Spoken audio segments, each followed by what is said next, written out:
नमस्कार दोस्तों, बहुत बहुत स्वागत है आप सभी का गवर्नमेंट एजुकेशन में। दोस्तों, आज की इस वीडियो में हम मेंसुरेशन यानी क्षेत्रमिति से प्रश्न देखने वाले हैं। क्षेत्रमिति में आपको मैं बता चुका हूँ कि फॉर्मूला याद है और फॉर्मूला को आपको किस तरीके से अप्लाई करना है ये सब आना चाहिए। क्षेत्रमिति के क्वेश्चन आपके बहुत आसान लगेंगे आपको। ओके, तो यहाँ पर मैं वही चीज़ें कराने वाला हूँ। देखते हैं आपको कितने फॉर्मूला याद हैं। ठीक है, तो यहाँ से आपको अपना लेवल भी पता पड़ जाएगा और आपको याद नहीं है तो अभी याद कर लीजिए, टाइम है आपके पास काफ़ी। ओके, और क्वेश्चनों की प्रैक्टिस कीजिए। तो चलिए हम स्टार्ट करते हैं पहले क्वेश्चन की तरफ। ओके, तो मैं यहाँ पर सबसे पहले तो फॉर्मूला आपको बता देता हूँ। देखिए, फॉर्मूला आपको 2D और 3D में देखने को मिलता है। 2D में आपको सीधा आपको पैरामीटर या जैसे हम परिमाप बोलते हैं और एरिया जो है निकालना रहता है। 3D में आपको वॉल्यूम, जिसे हम आयतन बोलते हैं, सरफेस एरिया हो गया, पैरामीटर हो गया, ये सब चीज़ें आपको देखने को मिलती है वहाँ पर। ओके, तो जैसे कि रेक्टेंगल यानी आयत का जो परिमाप होता है 2 × L + B और एरिया होता है यहाँ पर A × B। इसका विकर्ण भी आप याद रखना है, विकर्ण होता है बात की जाए तो √A² + B²। ठीक है, ऐसे स्क्वायर का क्या होता है, A√2 जो है विकर्ण का होता है। वहीं हम बात करें परिमाप 4A। देखिए, परिमाप वह होता है जिसकी सभी भुजाओं का योग होता है। दरअसल जैसे कि स्क्वायर है, स्क्वायर की सभी भुजाओं का योग मतलब 4A, क्योंकि आपको पता है कि स्क्वायर की चारों भुजाएं जो है वो बराबर होती हैं।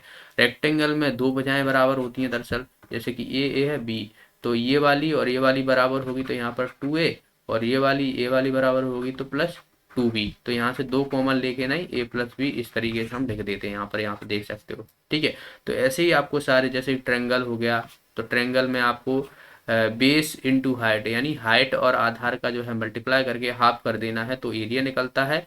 ठीक है, बाकी आपको यहाँ पर देखिए ये जो है इसका पैरामीटर दिया हुआ है जो 2S के बराबर है, और ये एक हिरोशिमा फार्मूला होता है। और ये सब फार्मूला आपको पता हो तो अंडर रूट में S × S - A, और S - C, इस तरीके का जब आपको जो है कहा जाए, उसका बात की जाए हाइट ना दी हो तो तब आप जो है हिरोशिमा फार्मूला लगाओगे, क्योंकि यहाँ पर हम एस की वैल्यू से निकाल सकते हैं। ठीक है, तीनों वजह पता होती हैं। ये राइट एंगल ट्रेंगल है, इसमें 1/2 × B × H, base into height का मल्टीप्लाई करके हाफ कर दोगे तो एरिया निकल जाएगा। इसी तरीके से इक्वलेटर ट्रायंगल है, इक्वलेटर ट्रायंगल का फॉर्मूला जो एरिया होता है √3/4 × A² होता है। ठीक है, यहाँ पर आप देख सकते हो ये वाला। ठीक है, हाइट दी हो तो आप ये वाला फॉर्मूला लगाइए। तो ये आपको फॉर्मूला किस तरीके से अप्लाई करना है ये सब जब आप प्रैक्टिस करोगे तब आपको पता पड़ेगा। अब देखिए, इसमें मान लो आपको हाइट ही नहीं दी हो तब आप किस तरीके से, तो आपको ये वाला फॉर्मूला अप्लाई करना पड़ेगा जो केवल भुजा के लिए। ये सभी आपको फॉर्मूला याद होना चाहिए। आप देख लीजिए यहाँ पर एक सभी जो है फॉर्मूला है। ठीक है, ये वाले जो है 3D है। 3D मतलब होता है यहाँ पर आपको वॉल्यूम निकालना होगा। जैसे कि ये क्यूबॉइड दिया हुआ है, जैसे हम क्यूबॉइड बोलते हैं। ठीक है, हिंदी में शायद इसे घनाभ, ओके, हिंदी में घनाभ कहा जाता है इसको, घनाभ। ठीक है, तो इसमें आप देखोगे इसका वॉल्यूम होता है लंबाई गुणा चौड़ाई गुणा ऊंचाई। ठीक है, ये इसका टोटल सरफेस एरिया होता है, और ये बात की जाए इसका कर्व सरफेस एरिया, जिसे हम वक्र पृष्ठ का क्षेत्रफल बोलते हैं। ठीक है, ये होता है 2 × H × L + B। ये क्यूब होता है, क्यूब में सभी भुजाएं बराबर होती हैं। देखिए, इसकी बात की जाए तो इसका विकर्ण आपसे पूछ लिया है तो अंडर रूट, जो घनाभ है उसका विकर्ण का विकर्ण होता है √L² + B² + H²। इसी तरीके से क्यूब यानी घन का जो विकर्ण होता है वो होता है, बात की जाए A√3। ठीक है, तो ये आप याद रखना है, इसमें दिया नहीं है तो इन्हें भी आप नोटिस कर लिया करो। यहाँ पर भी आप जो है क्वेश्चन पूछ लिए जाते हैं। ये सिलेंडर है, सिलेंडर का कर्व सरफेस एरिया 2πRH होता है, total surface area 2πR × R+H होता है, वॉल्यूम होता है πr²H। वहीं हम बात करें राइट एंगल जो कोण होता है, पिरामिड, जैसे कि आपको पिरामिड दिए जाते हैं, पिरामिड, तो पिरामिड में क्या होता है, जो बेस होता है। ठीक है, बेस हो गया 1/2 इंटू बेस, बेस जो पैरामीटर पूरा बेस, और इनटू जो हाइट रहेगी यहाँ से यहाँ तक की स्लैंट हाइट जिसे बोलते हैं उसका मल्टीप्लाई। तो ये हमारा जो है बात की जाए तो कर्व सरफेस एरिया होता है। और आपको टोटल जो वॉल्यूम पूछ लिया है तो 1/3 into area of base, area of base into height. ठीक है, एरिया ऑफ बेस मतलब जो नीचे वाला, जो ये वाला पोर्शन। ठीक है, कौन का वही चीज़ होती है 1/3 into pi r square h, ये वाला जो है वॉल्यूम हो गया। Curve total surface area pi r into r plus l होता है, और curve surface area pi r l होता है। ठीक है, स्फेयर की बात की जाए तो स्फेयर का वॉल्यूम होता है pi r square 4/3 pi r cube, और इसका जो टोटल सरफेस एरिया होता है वो 4 पाई आर स्क्वायर होता है। कर्व सरफेस भी पूछा जाए तो 4 पाई आर स्क्वायर ही होता है। ठीक है, हाफ का ये दिया हुआ है, आप कर दोगे। आप इसका आप याद रखना, हाफ का देखिए, हाफ का जो कर्व सरफेस एरिया होगा वो 2 पाई आर स्क्वायर होगा, और टोटल सरफेस एरिया होता है 3 पाई आर स्क्वायर। ठीक है, तो यहाँ पर थोड़ा ध्यान रखना, कंफ्यूज बिल्कुल मत होना। और बाकी जो है आपको वॉल्यूम जो है 2/3 पाई आर क्यू रहेगा। ठीक है, तो ये फॉर्मूला है, यहाँ से आपसे ज़्यादा और कुछ नहीं पूछे जाते, यही फॉर्मूला से आपको अप्लाई करना रहता है। चलिए अब हम क्वेश्चन की तरफ बढ़ते हैं। देखिए पहला क्वेश्चन है यहाँ पर,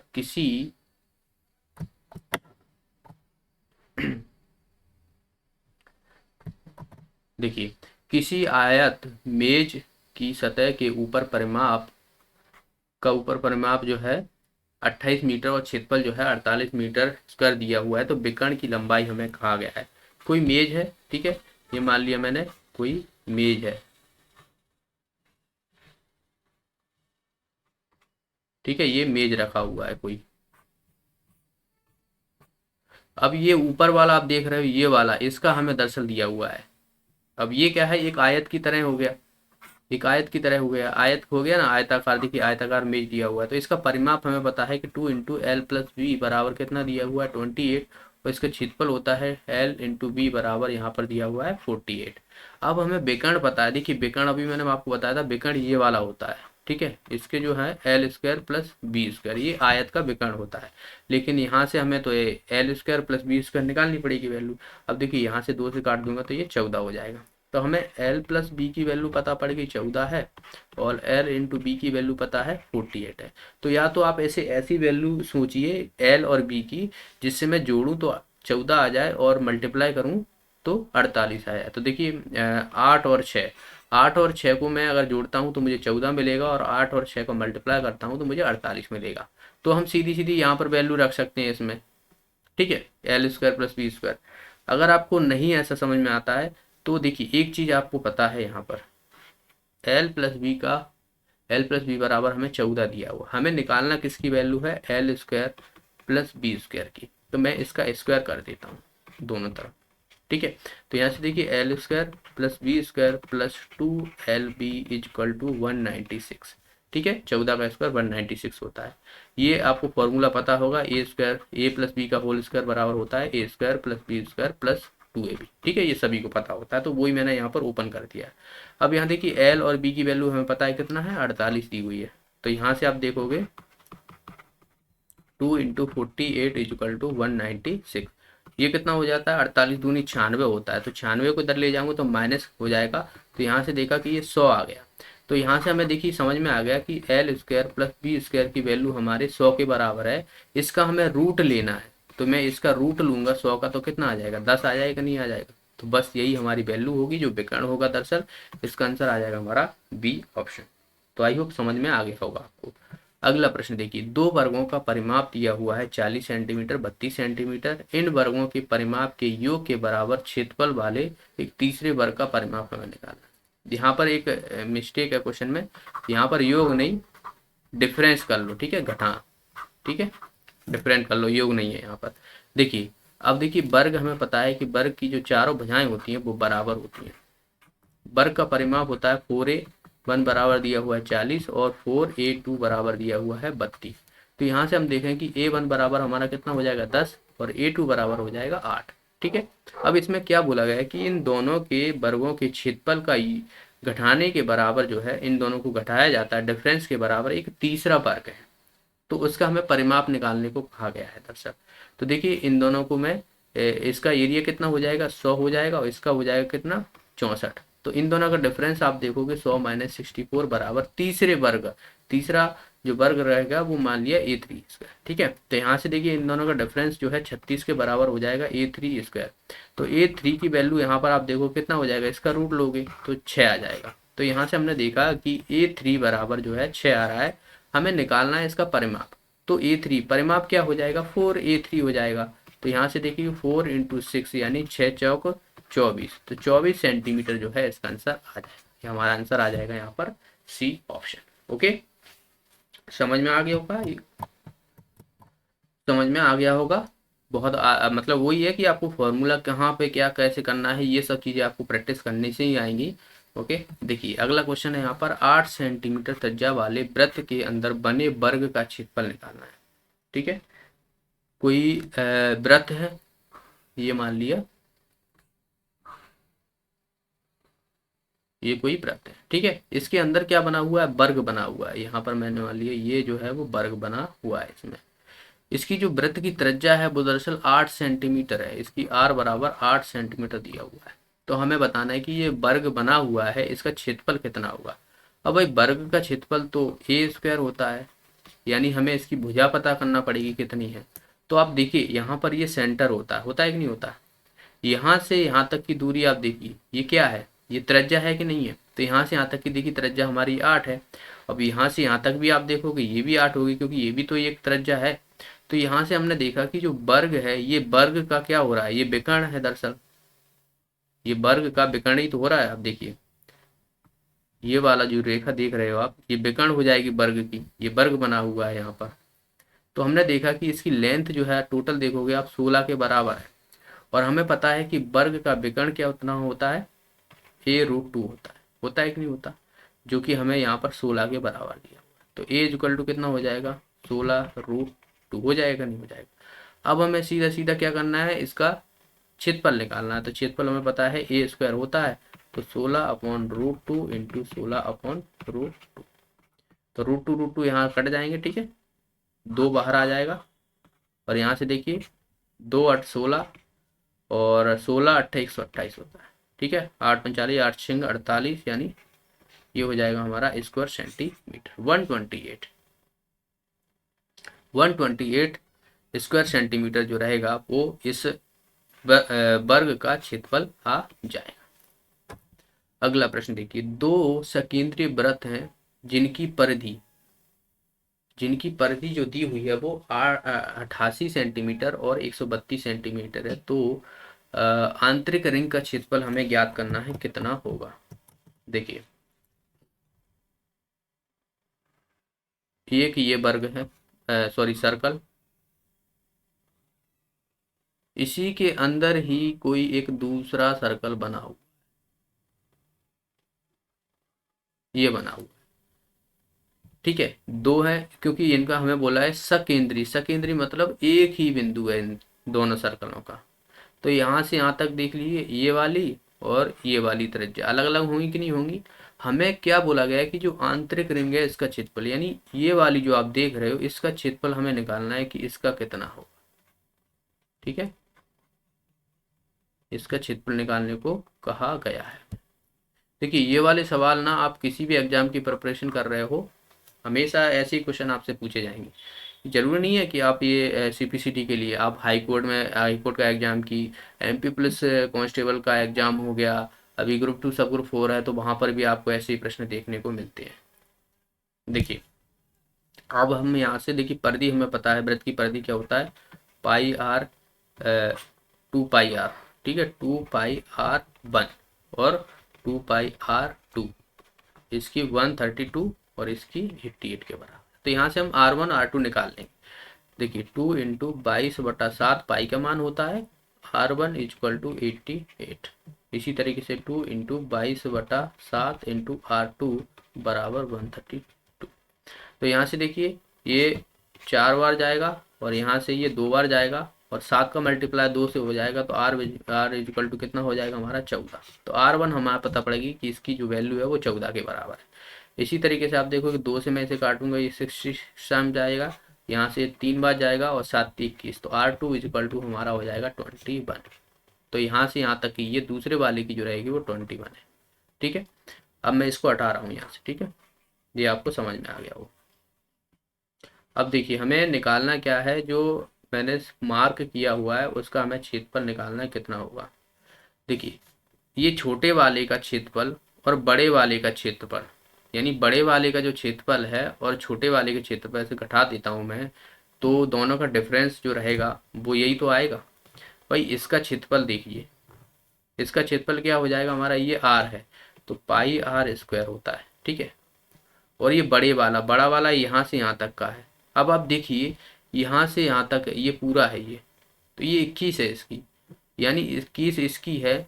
तो इसको मैं अगर पूरे जो बड़ा वाला जो सर्कल है उसको मैं एरिया निकाल के छोटे वाले एरिया में से घटा देता हूँ तो मुझे ये वाला एरिया मिल जाएगा, नहीं मिल जाएगा, बिल्कुल मिलेगा। तो यहाँ से अब मैं वही भरने वाला हूँ, ठीक है, minus pi r one square. देखिए पाई कॉमन ले लेता हूँ मैं इसमें से, ठीक है। अब यहाँ से आप देखिए, यहाँ से आप देखोगे ये कितना हो जाएगा हमारा, 21 का स्क्वायर होता है 441 माइनस 196 इसका होता है, ठीक है, 441 होता है बिल्कुल। तो यहाँ से देखिए ये कितना बचेगा हमारा, 5 तो ये बचा, ठीक है, और ये कितना हुआ 90 है ना, 90। यहाँ पर 3 बचा, 9 4 3 2 यानी 245। तो यानी अब देखिए 22/7 इंटू 245। तो 7 से मैं इसे काट सकता हूँ, 7 21 होता है और 7 पंजा 35 होता है कि नहीं होता। यानी आप देखोगे यहाँ पर 22 इंटू 35, इसकी वैल्यू जो देखोगे आप, 35 दूना 70 और 70 में 11 का मल्टीप्लाई करोगे तो 770 सेंटीमीटर स्क्वायर जो है इसका आंसर आ जाएगा। तो ये जो आप देख रहे हो यहाँ पर जो जो ये वाला एरिया जो है इसका, उसका जो आप देख रहे हो यहाँ पर, बी ऑप्शन जो है इसका आंसर हो जाए, ठीक है, समझ में आया। तो इस तरीके से ये वाला आपको क्वेश्चन करना था। अगला प्रश्न देखते हैं। देखिए किसी त्रिभुज के आधार 15 सेंटीमीटर और उसकी ऊंचाई 12 सेंटीमीटर है, तो एक अन्य त्रिभुज की ऊंचाई ज्ञात करो जिसका क्षेत्रफल इस त्रिभुज के क्षेत्रफल का 2 गुना है और आधार हमें दिया हुआ है 20 सेंटीमीटर। देखिए कोई त्रिभुज है, ये मान लिया त्रिभुज, इसका हमें जो है आधार दिया हुआ है 15 और ऊंचाई यानी ये वाली जो डिस्टेंस दी हुई है वो 12 सेंटीमीटर दी। कोई अन्य दूसरा है त्रिभुज, ठीक है, ये दूसरा कोई त्रिभुज है, इस त्रिभुज का मतलब 2 गुना है, ये समझ लो, ये त्रिभुज जो बना हुआ है ये वाला, इसका 2 गुना है, क्योंकि यहाँ पर हमें बोला गया है कि 2 गुना क्षेत्रफल है, ठीक है। इसका आधार हमें दरअसल दिया हुआ है 20 सेंटीमीटर। अब देखिए इसका क्षेत्रफल आप देखोगे क्या फॉर्मूला होता है, 1/2 इंटू बेस, बेस हमारा 15 है इंटू हाइट हमारी 12 है, बराबर इसका आप देखोगे 1/2 इंटू बेस हमें 20 दिया हुआ है, हाइट हमें निकालनी है क्योंकि हमें यहाँ पर बोला गया है ऊंचाई ज्ञात करनी है। इसका 2 गुना है तो 2 गुना मैं इसका कर दूंगा, सीधा सीधा कर दूंगा कि नहीं कर दूंगा, क्योंकि ये इसका 2 गुना है, इसके क्षेत्रफल का 2 गुना है, ये तो 2 गुना कर दिया मैंने। यहाँ से देखिए 0 से 2 से 2 कट जाएगा, ये कितनी बार चला जाएगा यहाँ पर 10 बार। ये आप देखोगे यहाँ पर 15 दूना 30, हाथ से लगा 1, हाथ से लगा 3 और 15 और 3 18, ठीक है, 0 से 0 कट जाएगा, एच इक्वल टू हमारा कितना आ जाएगा 18 सेंटीमीटर। तो यहाँ पर बी ऑप्शन इसका आंसर हो जाएगा। समझ में आया, आसान था। अगला प्रश्न देखिए, अगला प्रश्न है किसी पहिए की त्रिज्या 21 सेंटीमीटर और बात की जाए 924 मीटर दूरी तय करता है, तो पहिए में कितने चक्कर लगाए उसने। कोई पहिया है, ये मान लो पहिया है, ठीक है।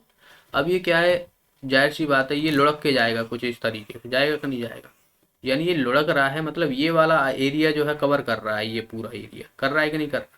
और ये एक सर्कल है ये पूरी तरीके से देखा जाए तो ये हमारा क्या होता है, ये पैरामीटर होता है, परिमाप होता है। परिमाप हमें पता है 2πr के बराबर होता है, यानी जो डिस्टेंस कवर करेगा वो इसी के बराबर कवर करेगा।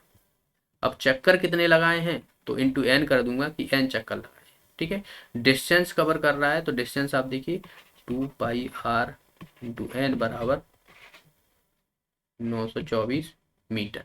अब देखिए यहाँ पर सेंटीमीटर है, यहाँ पर मीटर है, तो पहले हमें यहाँ पर जो है 100 से मल्टीप्लाई करना पड़ेगा तो हमारा ये सेंटीमीटर में आ जाएगा, ठीक है। तो यहाँ से देखिए 22 इंटू 2 इंटू 22/7, आर हमें दिया हुआ है यहाँ पर कितना 21 सेंटीमीटर, एन हमें निकालना है तो 924 इंटू 00। तो यहाँ से देखिए 7 या 21, ठीक है, 3 से मैं इसे काटूंगा, 3 3 9 3 8 24, 2 से फिर काट देता हूँ मैं, 2 1 2, 2 5 10, 2 4 8, और यहाँ से 22 से मैं इसे काटूंगा तो देखिए 22 से पहले 2 से काट देता हूँ, 2 से 14, 2 से 14, ठीक है, तो ये 11 यानी ये 7 बार कट जाएगा। तो यहाँ से हमने देखा कि ये 100 है और 7 बचा, तो यहाँ से आप देखोगे 100 इंटू 7 यानी ये कितना हो जाएगा 700। 700 चक्कर लगाएगी, दरअसल इसका आंसर हो जाएगा हमारा डी ऑप्शन।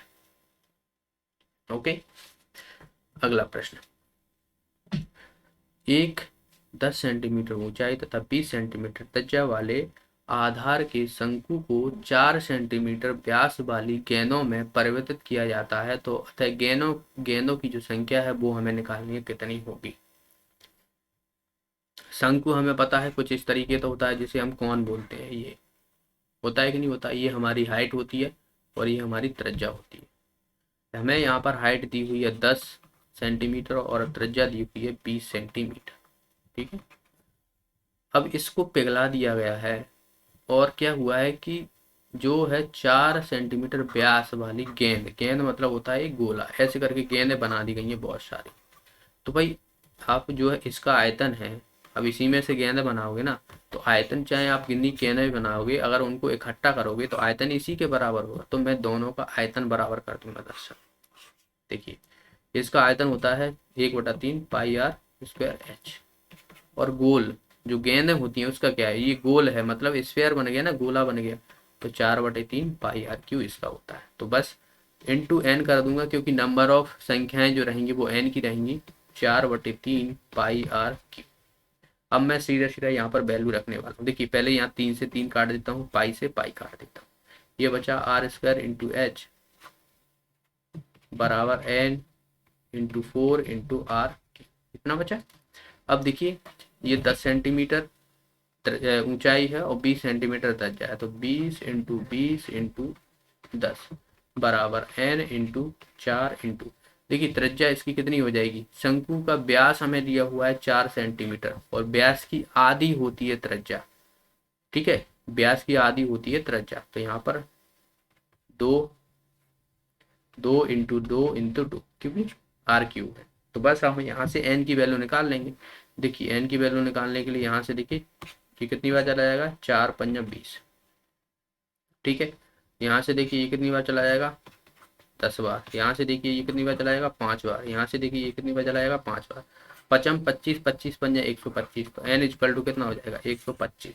तो गेंदों की संख्या जो होगी हमारी 125 गेंदें बनाई जा सकती हैं अगर हम 4 सेंटीमीटर व्यास वाली गेंदों को बनाते हैं। यानी कहा जाए कि 2 सेंटीमीटर त्रिज्या वाली अगर गेंदों को हम बनाते हैं तो उसमें से 125 गेंद बनेगी इसमें से। ओके, अगला प्रश्न देखिए।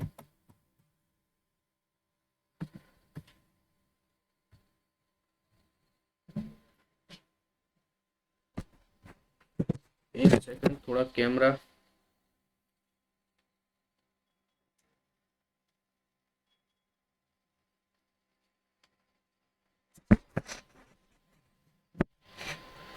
क्या है कभी कभी जो है ना इसमें प्रॉब्लम आ जाती है कैमरे में, इसीलिए जो है चिपका रह जाता है वो। ओके, तो अब सही है।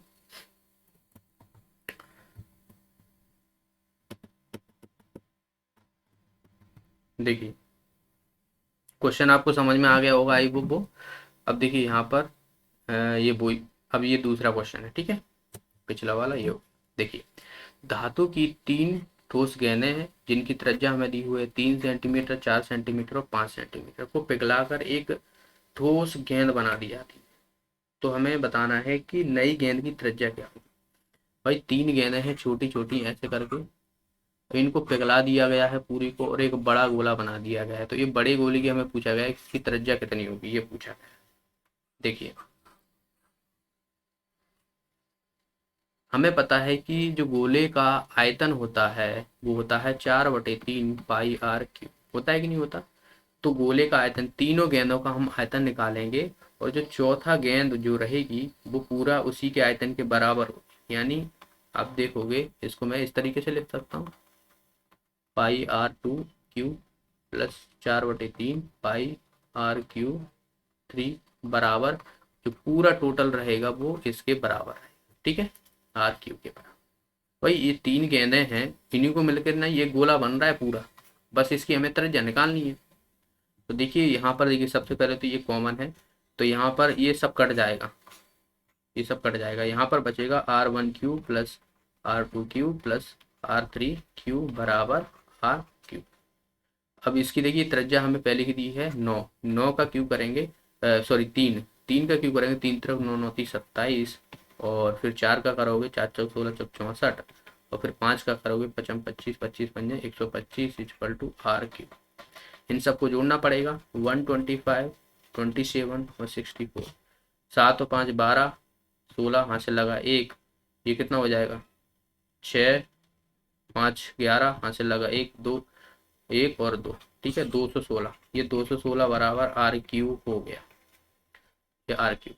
अब यहाँ से हम क्या लेंगे, क्यूब रूट लेंगे, यहाँ से 3 हटा दें, तो ये 216 किसका होता है, 6 का होता है। दरअसल 6 का जो है क्यूब करोगे तो 216 के बराबर होता है। तो यहाँ पर जो है हमने देखा कि r इक्वल टू हमारी 6 सेंटीमीटर जो है इसकी त्रिज्या आ गई। हमारा आंसर आ गया डी ऑप्शन।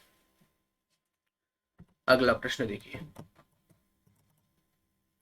किसी गोले का पृष्ठ क्षेत्रफल 64 सेंटीमीटर स्क्वायर 66 पाई सेंटीमीटर स्क्वायर है, तो गोले का व्यास हमें पूछा गया है क्या होगा। व्यास मतलब होता है त्रिज्या का डबल। तो गोले का जो पृष्ठ होता है वो हमें पता होना चाहिए। मैंने आपको बताया था गोले का पृष्ठ क्षेत्रफल जो रहता है वो 4 पाई आर स्क्वायर के बराबर होता है, जो हमें दिया हुआ है यहाँ पर 64 पाई। तो देखिए पाई से पाई कट जाएगा, 4 से मैं से काटूंगा 4 एकन 4, 4 छंग 24, तो यहाँ से आर स्क्वायर बराबर कितना हो जाएगा 16। तो आर की वैल्यू यहाँ से देखिए कितनी आ जाएगी 4 आ जाएगी। हमें बोला गया है गोले का व्यास, व्यास जो होता है वो त्रिज्या का डबल होता है, यानी डी इक्वल टू हो जाएगा 2r, तो 2 इंटू 4 बराबर हो जाएगा 8, तो 8 सेंटीमीटर जो रहेगा वो व्यास रहेगा। अगला प्रश्न यहाँ पर देखिए, 14 सेंटीमीटर ऊंचाई वाले सिलेंडर का आयतन 11 सेंटीमीटर भुजा वाले घन के आयतन के बराबर है, तो हमें बताना है कि आधार की त्रिज्या क्या होगी। एक सिलेंडर है, सिलेंडर है, ठीक है, इसका आयतन जो है हमें कहा गया है, एक घन है, कोई घन मतलब होता है जिसकी भुजाएं सभी बराबर होती हैं, कुछ इस तरीके से, ठीक है, ये घन है, तो इसी के बराबर है आयतन के बराबर। इसका आयतन जो सिलेंडर का है वो इसके बराबर है, तो मैं दोनों का आयतन बराबर कर दूंगा। इसका आयतन होता है हमारा पाई आर स्क्वायर एच, ये होता है, और इसका होता है ए क्यू। तो देखिए 22/7 तो इसका मान होता है, आर हमें दिया हुआ है कितना, यहाँ पर आर नहीं दिया हुआ, आर हमें निकालना है दरअसल, तो आर स्क्वायर इंटू एच हमें दिया हुआ है 14 सेंटीमीटर, और ये हमें दिया हुआ है कितना 11 सेंटीमीटर, क्योंकि 11 सेंटीमीटर भुजा दी हुई है, तो 11 इंटू 11 इंटू 11 कर दूंगा मैं। अब यहाँ से बस हमें सीधा देखिए 11 से 2 बार कट जाएगा, 11 दूना 22, और यहाँ से देखिए 7 दूना 14, तो यहाँ से 2 2 ये हो गया, ये 2 इधर नीचे आ जाएगा, तो आर स्क्वायर बराबर आपने देखा 11 इंटू 11 बटा 2 इंटू 2, तो यहाँ से स्क्वायर हटाऊंगा तो इसका रूट लूंगा, तो यहाँ से देखिए 11 ऊपर बाहर आ जाएगा, नीचे 2 आ जाएगा, तो यहाँ से देखोगे 5.5 सेंटीमीटर जो रहेगा वो इसके आधार की त्रिज्या होगी, यानी ये जो रहेगी वो त्रिज्या 5.5 रहेगी। इसका आंसर आ जाएगा बी ऑप्शन। समझ में आया। अगला प्रश्न देखिए, अगला प्रश्न है 10 सेंटीमीटर ऊंचे तथा 6 सेंटीमीटर त्रिज्या वाले बेलन से उसी ऊंचाई तथा त्रिज्या का एक शंकु काटा गया है, तो बचे हुए भाग का आयतन हमें करना है। देखिए एक बेलन है, बेलन की बात की जाए तो कुछ इस तरीके का हमें पता है बेलन होता है। इसमें से क्या है, एक शंकु बनाया गया है, शंकु हमें पता है कुछ इस तरीके का होता है। अब इतना काट लिया गया है इसको, तो बचा हुआ जो एरिया आप देख रहे हो यहाँ पर, ये वाला जो एरिया देख रहे हो ना, ये वाला, ये पूरा, दरअसल इसी बचे हुए भाग का आयतन हमें निकालने को कहा गया है। तो मैं क्या करूंगा, जो हमारा जो बेलन है इसका आयतन निकालूंगा, बेलन का आयतन और शंकु का आयतन, बस माइनस कर दूंगा इनको, इनको क्या करूंगा मैं, माइनस कर दूंगा, बस जो बचे हुए भाग है वो हमें निकल जाएगा। भाई इसका हमें पता पड़ जाएगा तो ये, और पूरा बेलन का हमें पता पड़ जाएगा तो ये वाला बचेगा कि नहीं बचेगा। जब मैं इतना ही जो है घटा दूंगा इसमें से, तो ये बचा हुआ भाग जो रहेगा वो हमें निकालना है बस। तो देखिए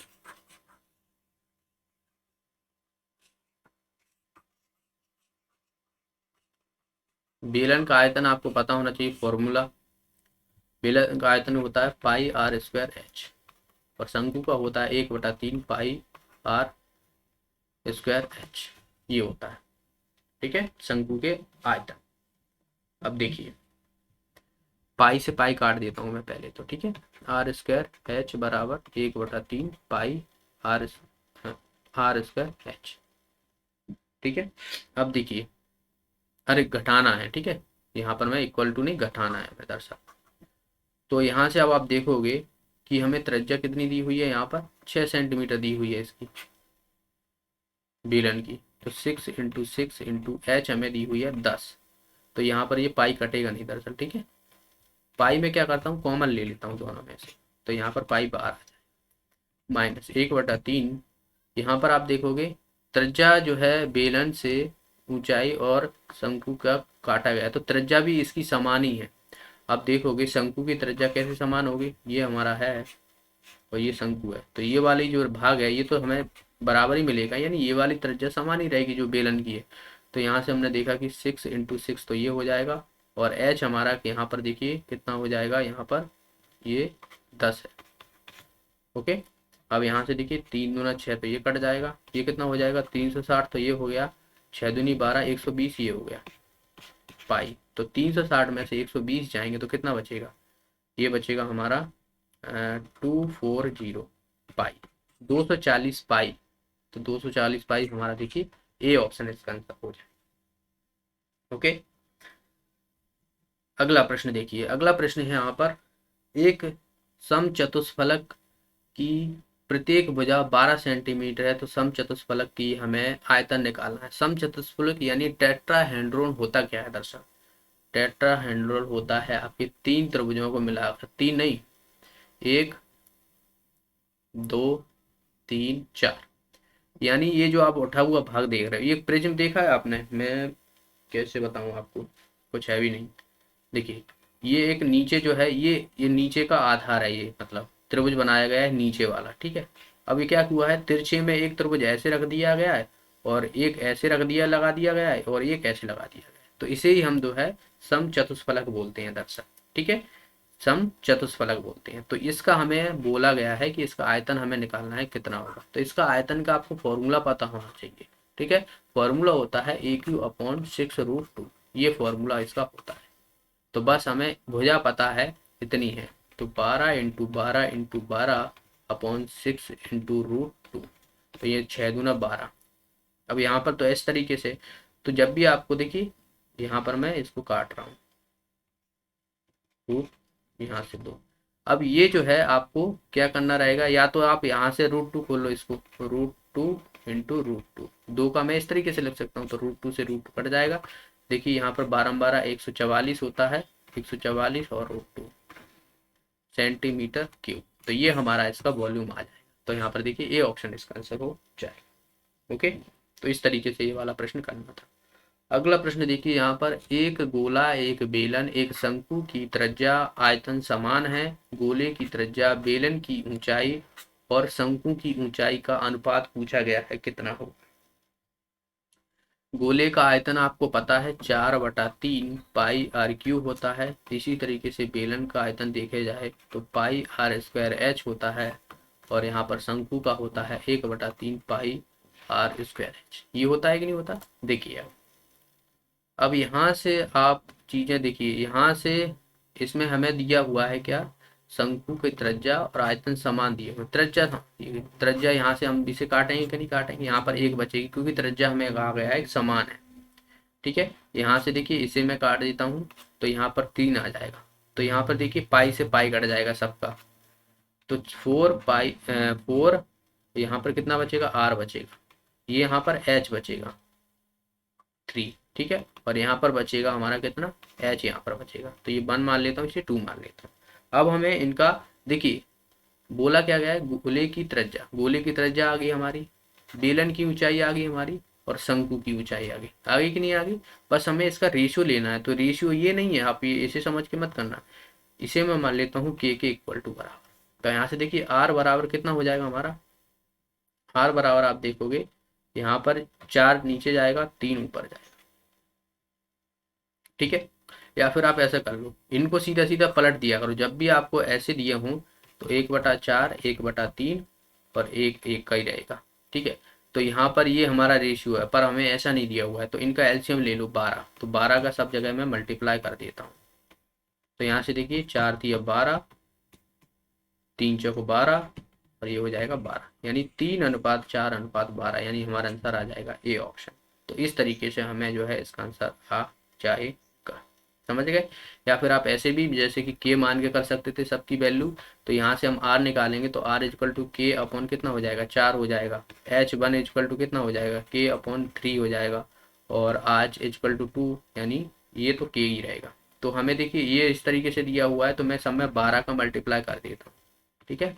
तो यहाँ से देखिए ये 3, ये 4 और ये 12 के सम में है तो कट जाएगा। ठीक है। तो यहाँ से भी आप देखोगे 3, 4, 12, इस तरीके से भी आप निकाल दोगे इसको। ओके। तो ये थे आज के प्रश्न। आई होप आपको सारे क्वेश्चन समझ में आए होंगे।